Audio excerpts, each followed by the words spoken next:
Bismillahirrahmanirrahim. Alhamdulillahi rabbil alamin wa bihi nasta'in ala umuri dunya waddin. Wassalatu wassalamu ala asyrafil anbiya wal mursalin sayyidina Muhammadin wa ala alihi wa sahbihi ajma'in. Qala al-musannif al-imam Abu Hamid al-Ghazali rahimahullah, nafa'ana bi ulumihi. Faya ayyuhal insan ma gharraka bi rabbikal karim, haitsu aghlaqtal abwaba wa arkaitas sutura wastatarta anil khalaik faqaraftal fujur fa iza taf'alu wa qad shahidat alayka jawarihu fal wailu kullul waili lana ma'asyiral ghafilin yursilullahu lana sayyidal mursalin wa yunazzilu alayhil kitabal mubin ويخبرنا بهذه الصفات من نعوت يوم الدين ثم يعرفنا غفلتنا ويقول اقترب للناس حسابهم وهم بغفلة معرضون ما يأتيهم من ذكر من ربهم محدث إلا استمعوه وهم يلعبون لاهية قلوبهم ثم يعرفنا قرب القيامة فيقول اقتربت الساعة وانشق القمر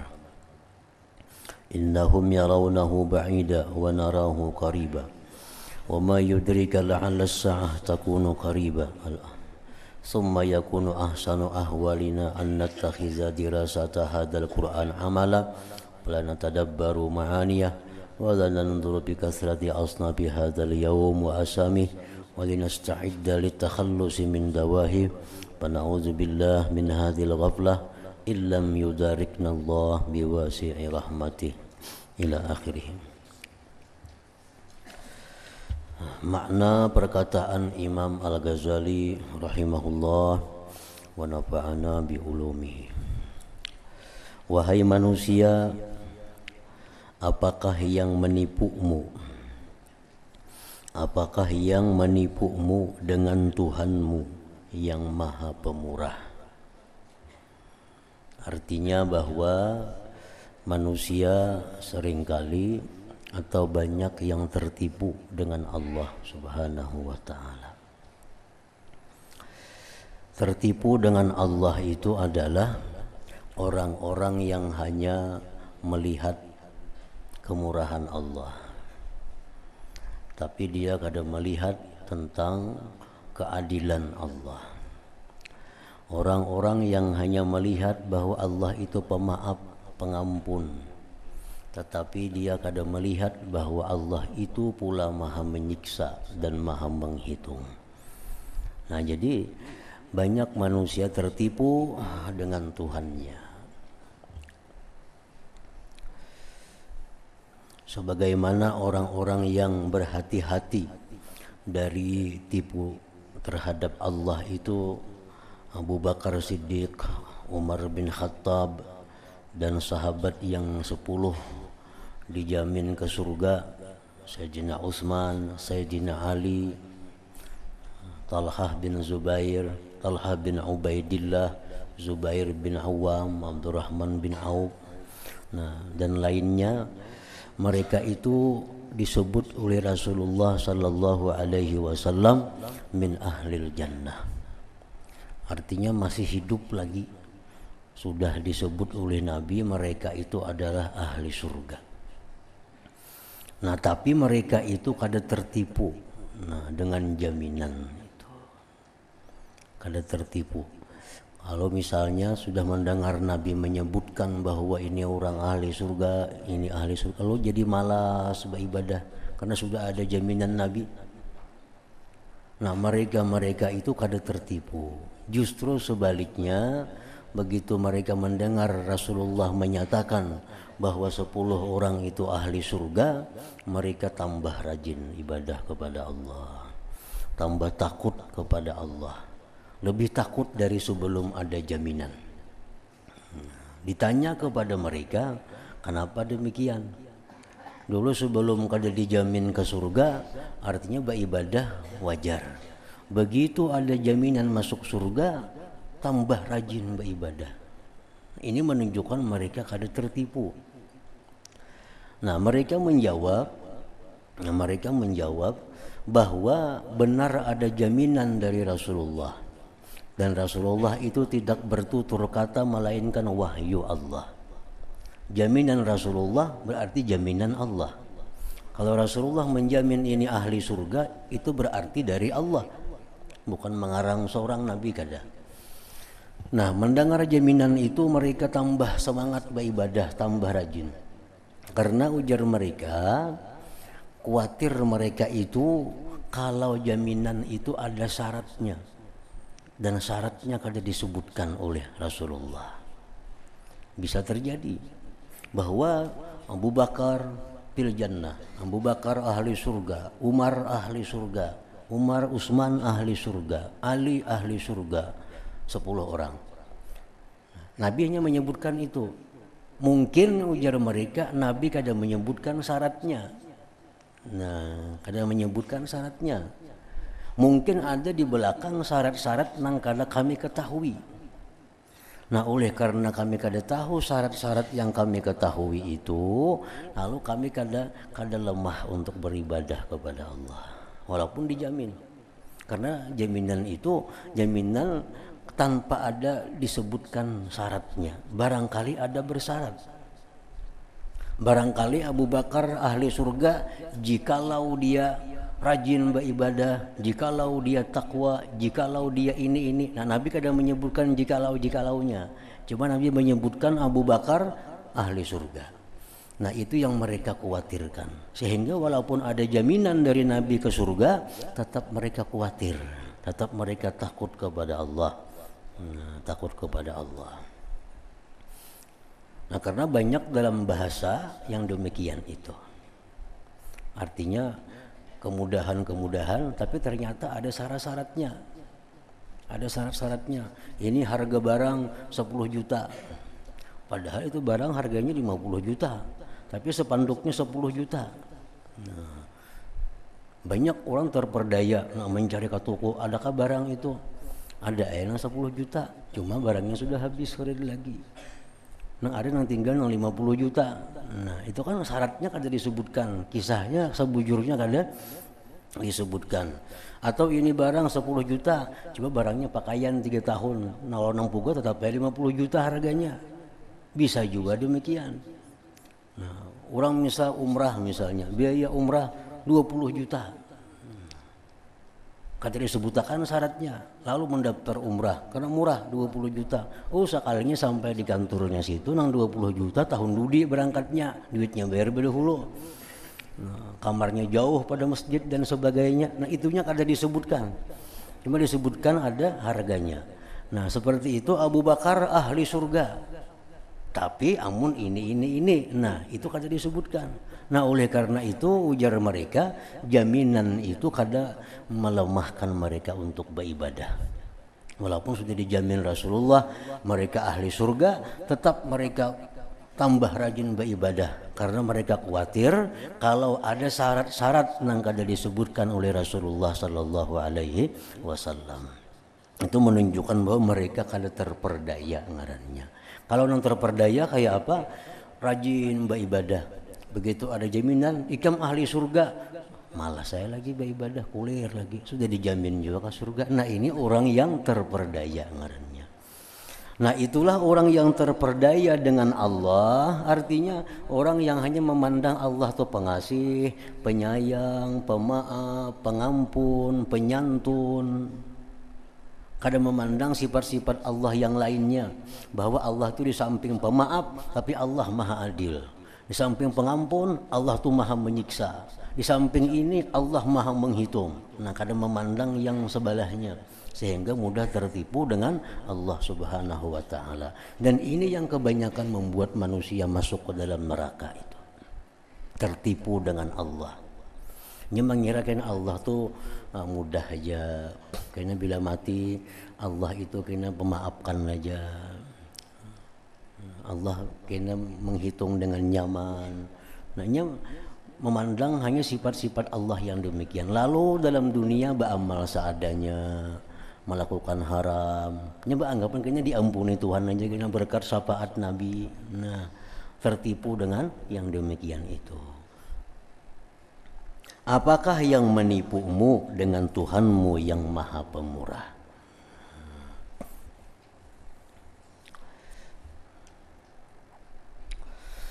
Di mana kamu menutup pintu-pintu, kamu mengulurkan tirai-tirai, dan kamu bersembunyi daripada makhluk, lalu mengerjakan perbuatan-perbuatan zalim, perbuatan maksiat, maka apa yang kamu perbuat, sedangkan semua anggota tubuhmu menjadi saksi atasmu. Dikira mun orang kada melihat, selamat saja. Jadi membuat maksiat di dalam kamar, bakunci kamar, karena kada ada orang melihatnya. Nah dikiranya itu selamat.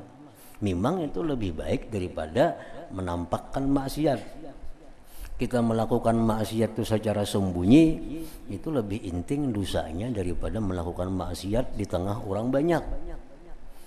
Nah maksiat yang kecil dilakukan di tengah orang banyak itu jadi besar. Tapi maksiat yang besar dilakukan di tempat yang tersembunyi itu jadi kecil. Walaupun kadang menghapus terhadap kemaksiatan itu, tapi tetap lebih baik daripada dilakukan secara terang-terangan. Nah ini orang yang tertipu ini menganggap bahwa kalau dia berbuat maksiat di tempat sembunyi, nah itu dimaafkan Allah. Dimaafkan Allah. Orang kada melihat, orang kada ada jua yang menyaksikannya. Nah, sedangkan semua anggota tubuhmu menjadi saksi atasmu. Maka celakalah dengan seluruh celaka bagi kita, khususnya golongan orang-orang yang lalai. Allah Ta'ala mengutus kepada kita pemimpin para rasul dan menurunkan kepada beliau kitab yang terang dan memberitahukan kepada kita dengan sifat-sifat ini daripada sifat-sifat hari kiamat. Kemudian dia memberitahukan kepada kita akan kelalaian kita, dan dia Tuhan berfirman, iqtaraba linnasi hisabuhum wa hum fi ghaflatin mu'ridun ma ya'tihim min zikrim min rabbihim muhdatsin illa istama'uhu wa hum yal'abun lahiyatan qulubuhum. Artinya telah dekat kepada manusia hari menghisap segala amal mereka, hari kiamat artinya. Sedang mereka berada dalam kelalaian, lagi berpaling. Tidak datang kepada mereka suatu ayat Al-Quran pun yang baru diturunkan dari Tuhan mereka, melainkan mereka mendengarnya sedang mereka bermain-main, lagi hati mereka dalam keadaan lalai. Nah, ini Allah menyebutkan tentang hampirnya, dekatnya hari kiamat dan tentang kelalaian manusia daripadanya. Kemudian Allah memberitahukan kepada kita dekatnya kiamat. Maka dia berfirman, iqtarabatis sa'ah wan syaqqal qamar. Artinya telah dekat datangnya saat itu hari kiamat dan telah terbelah bulan. Salah satu tanda kiamat itu adalah terbelahnya bulan. Nah, terbelah bulan itu sudah terjadi di zaman Nabi kita. Nah, di mana orang-orang Quraisy minta diperlihatkan agar Nabi membelah bulan. Nah, terbelahlah bulan itu. Sudah terjadi. Nah itu dinyatakan bahwa terbelahnya bulan itu tanda akan datangnya kiamat itu. Innahum yarawnahu ba'ida wa narahu qariba. Artinya sesungguhnya mereka memandang itu jauh, sedangkan kami memandangnya dekat. Wa ma yudrika la'alla as-sa'ata takunu qariba. Artinya, dan tahukah kamu wahai Muhammad, boleh jadi hari kiamat itu dekat waktunya. Memang waktu dunia ini sangat pendek dihitung dibanding dengan waktu-waktu akhirat. Jadi sangat dekat. Misalnya kiamat, misalnya lagi 5.000 tahun umpamanya kiamat. Nah itu masih sedikit, 5.000 tahun dibanding hari kiamat yang mencapai 50.000 tahun di padang mahsyar itu. Jadi hari kiamat 5.000 tahun itu dianggap dekat, karena kalau dibanding dengan hari padang mahsyar yang begitu lawas, begitu lawas 50.000 tahun. Kemudian sebaik-baik keadaan kita adalah bahwa kita menjadikan pelajaran Al-Quran ini sebagai amalan. Maka kita tidak memikirkan tentang arti-artinya dan tidak memandang pada banyaknya sifat-sifat hari ini dan nama-namanya, dan tidak bersiap-siap untuk melepaskan diri dari bencananya. Kita sudah menganggap baik kalau kita mengamalkan Quran. Kita sudah menganggap baik kalau kita mengamalkan Yasin, mengamalkan surah Muluk, Tabarak, surah Waqiah.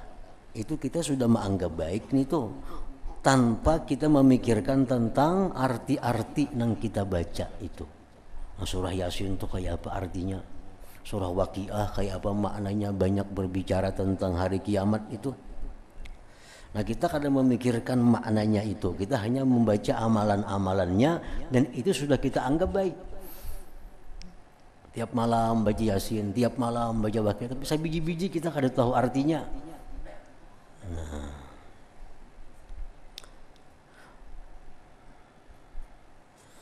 maka kita tidak memikirkan tentang arti-artinya dan tidak memandang pada banyaknya sifat-sifat hari ini, hari kiamat, dan nama-namanya, dan tidak bersiap-siap untuk melepaskan diri dari bencana-bencananya. Maka kita berlindung kepada Allah dari kelalaian ini, jika Allah tidak memperdapati kita dengan keluasan rahmat-Nya. Nah, sifat tanya jawab di padang mahsyar di hari kiamat itu ada bagian di mana manusia tanya jawab terhadap Allah Subhanahu wa taala. Di situ Allah akan menanyakan macam-macam kepada kita dan kita akan menjawab pertanyaan Allah. Kemudian pikirkanlah wahai orang yang patut dikasihani, sesudah keadaan-keadaan ini tentang apa yang dihadapkan kepadamu dari pertanyaan secara langsung tanpa penterjemah. Jadi kita langsung dengan Allah itu berbicara tanpa ada perantara, tanpa ada penterjemah, karena Allah mengerti, Allah tentu paham, tahu bahasa apapun, karena Allah yang menciptakan segala bahasa itu.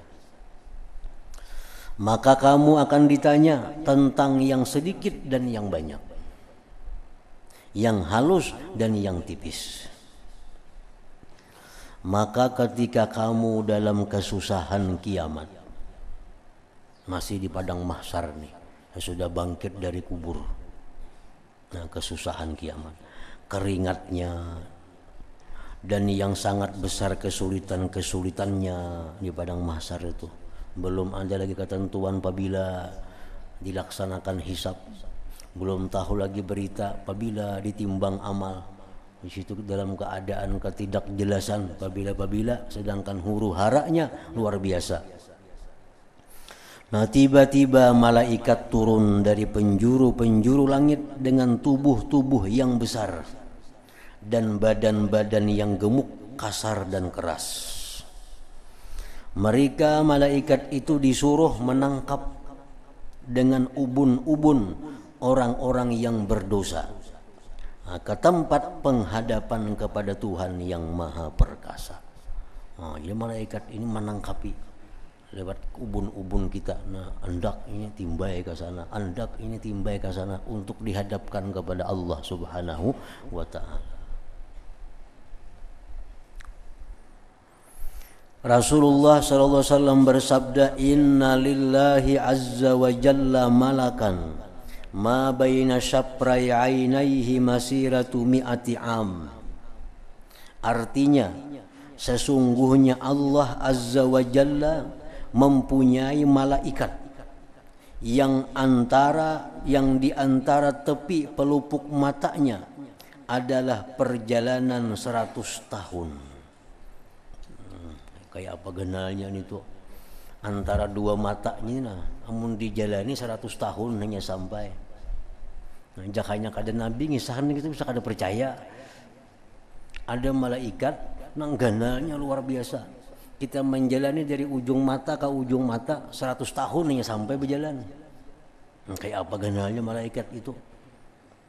Nah cuma ini ngaran nabi yang mengisahkan dan nabi ini dari Allah Ta'ala pasti bujur pasti ada itu kayaknya malaikat itu. Maka apakah sangkaanmu dengan dirimu apabila kamu menyaksikan seperti malaikat itu?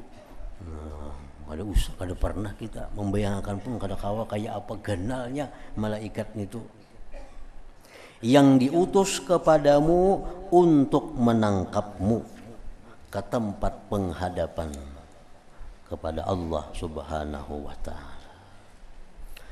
Dan kamu melihat mereka dengan besar badan mereka, dengan hati yang hancur karena kerasnya hari itu, serta merasakan dari yang tampak dari kemurkaan Tuhan yang maha perkasa kepada hamba-hambanya. Nah malaikat nang raksasa tadi nang maambili manusia yang berdosa untuk dihadapkan kepada Allah Subhanahu wa Ta'ala. Dan ketika turun para malaikat itu tidak tertinggal nabi, orang siddiq dan orang saleh, melainkan mereka jatuh tersungkur bagi dagu mereka karena takut bahwa mereka itulah orang-orang yang ditangkap. Nabi pun takutan, orang siddiq, orang salih, orang wali pun takutan, semuaan tersungkur. Kenapa takutan? Kalau ditangkap oleh malaikat itu. Maka inilah keadaan orang-orang yang muqarrabin, yang dekat dengan Tuhan, tersungkur takutan. Lalu apakah sangkaanmu dengan orang-orang ahli maksiat yang berbuat dosa? Ada kisah lagi takutannya. Orang yang kada pernah melakukan dosa aja takutan. Melihat malaikat itu kalau kau menangkap. Apalagi orang-orang yang banyak melakukan maksiat, berbuat dosa. Kada kawa kita bayangkan kayak apa takutannya kalau kau ditangkapnya itu. Dan ketika itu kaum-kaum manusia-manusia bersegera karena bersangatan takut. Lalu mereka berkata, apakah pada kamu Tuhan kami? Ujar manusia, wahai malaikat raksasa, apakah pada kamu Tuhan kami? Artinya apakah engkau ini membawa Tuhan datang ke sini?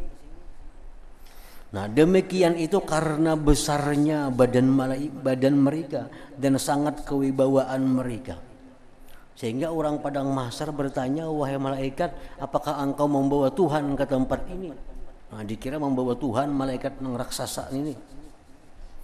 Maka para malaikat merasa takut dari pertanyaan mereka karena mengagungkan kepada Tuhan yang menciptakan mereka dari bahwa Dia ada pada mereka. Maka mereka berseru dengan suara-suara mereka dengan mensucikan bagi Tuhan mereka daripada apa yang disangka oleh penduduk bumi, dan mereka berkata, Maha suci Tuhan kami, tidaklah Dia pada kami, tetapi Dia akan datang kemudian. Ujar malaikat, kami kadang membawa Tuhan ke sini. Nah, Maha suci Tuhan daripada dibawa-bawa itu, karena Tuhan akan datang kemudian setelah ini. Nah ketika itulah para malaikat berdiri dengan bersab mengelilingi semua makhluk yang ada di padang mahsyar itu, dikelilingi oleh malaikat dari semua sudut dan atas sekalian mereka manusia makhluk ada tanda kehinaan, tunduk, bentuk ketakutan dan kecemasan karena sulitnya hari itu. Dan ketika itu Allah Ta'ala membenarkan firman-Nya, fala nas'alanna alladzina ursila ilaihim wala nas'alannal mursalin wala naqussanna alaihim bi'ilmi wa ma kunna ghaibin. Nah, Allah berfirman, maka sesungguhnya kami akan menanyakan umat-umat yang telah diutus para rasul kepada mereka. Dan sesungguhnya kami akan menanyai pula para rasul. Nah, apa gunanya Allah nih menanya-nanya nih, pada Allah sudah tahu. Allah sudah tahu ini itu sudah tahu. Tapi ditanyai lagi oleh Tuhan. Nah, Tuhan menanyai itu bukan Tuhan gak ada tahu, tapi Tuhan hanya untuk menampakkan kebaikannya, menampakkan keadilannya kepada seluruh penduduk mahsyar itu. Nah, ini orang nih Tuhan tahu sudah pada orang ini banyak dosanya daripada salahnya. Ini Tuhan tahu banyak baiknya orang ini pada jahatnya. Tapi ditakuni oleh Tuhan. Dan berapa kali berbuat ini, berapa kali melakukan perbuatan ini, berapa melakukan ini. Nah, supaya penduduk mahsyar tahu bagaimana Allah menghukumkan orang seperti itu. Nah, amun Tuhan langsung bertindak, orang lainnya kada tahu kena. Penduduk mahsyar dia kada tahu bahwa itu hukum Allah, macam itu keadilan Allah, kemurahan Allah, kada tahu. Jadi itu Tuhan itu menanya, pada Tuhan Maha tahu.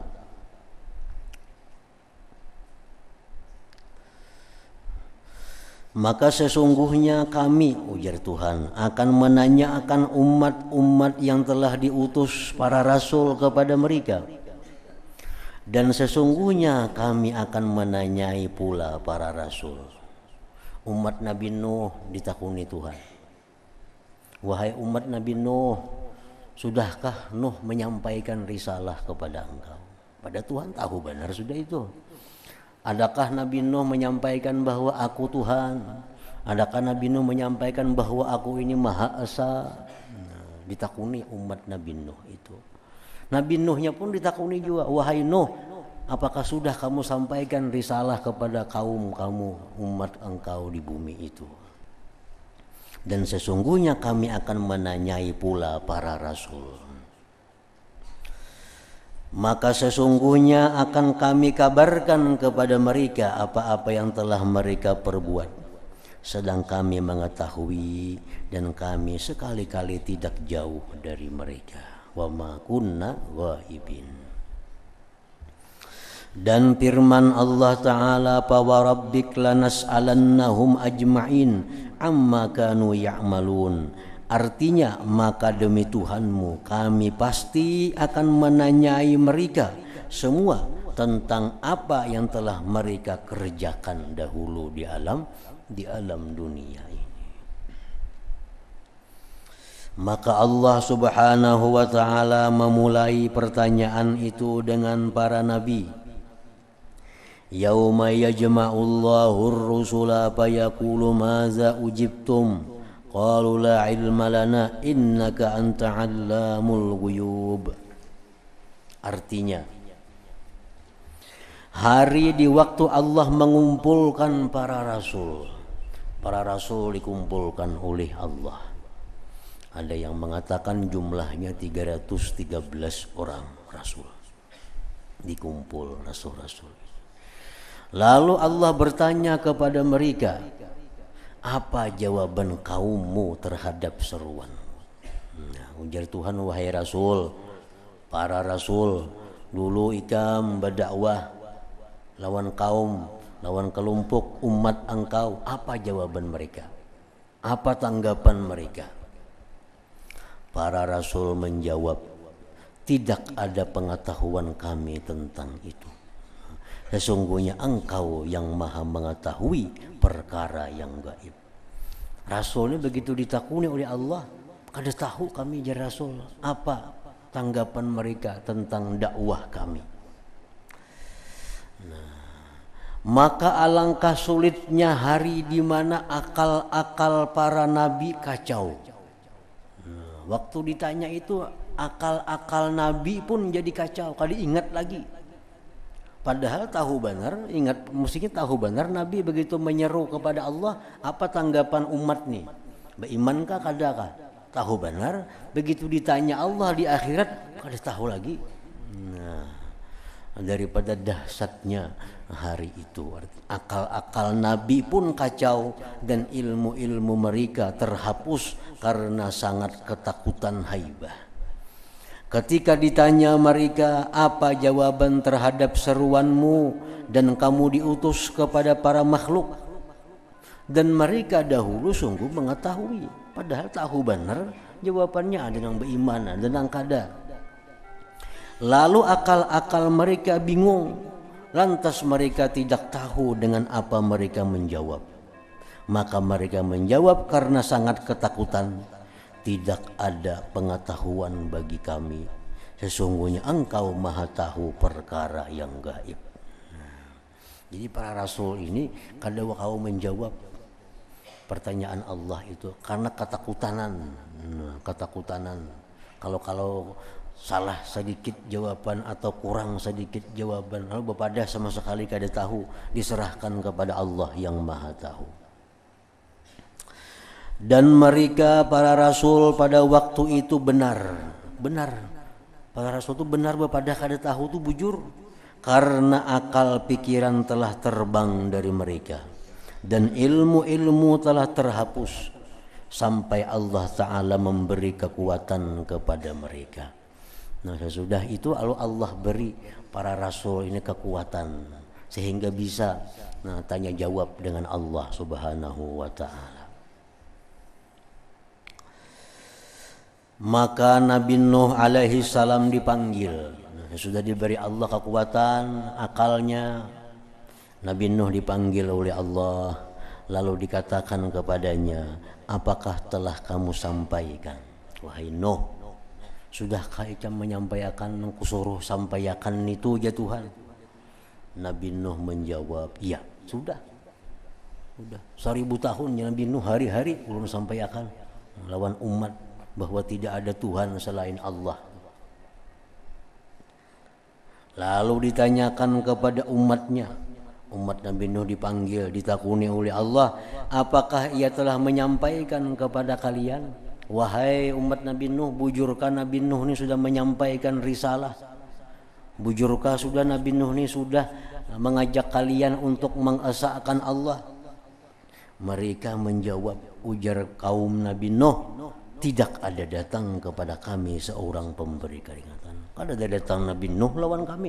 Nah, berdusta kaum Nabi Nuh ini di hadapan Allah Ta'ala. Lalu ditakuni Nabi Nuh. Nah, kayak begitu kan. Ujar umat ikam kan tidak nyampaikan ikam. Ujar Nabi Nuh sudah sampaikan. Mana saksinya? Ujar Tuhan. Nah, ujar Nabi Nuh, saksinya ada. Siapa saksinya? Umat Nabi Muhammad sallallahu alaihi wasallam. Nah, dipanggil umat Nabi Muhammad. Ditakuni, wahai umat Nabi Muhammad, nah ini kaum Nabi Nuh bepada kada nyampaikan Nabi Nuh. Ujar Nabi Nuh, saya sampaikan. Kayak apa saksi ini? Nah, ujar umat Nabi Muhammad, Nabi Nuh itu sudah menyampaikan, tapi kaumnya yang kada menerima. Di mana ikam tahu ya Tuhan? Ikam kada semasa lawan Nabi Nuh.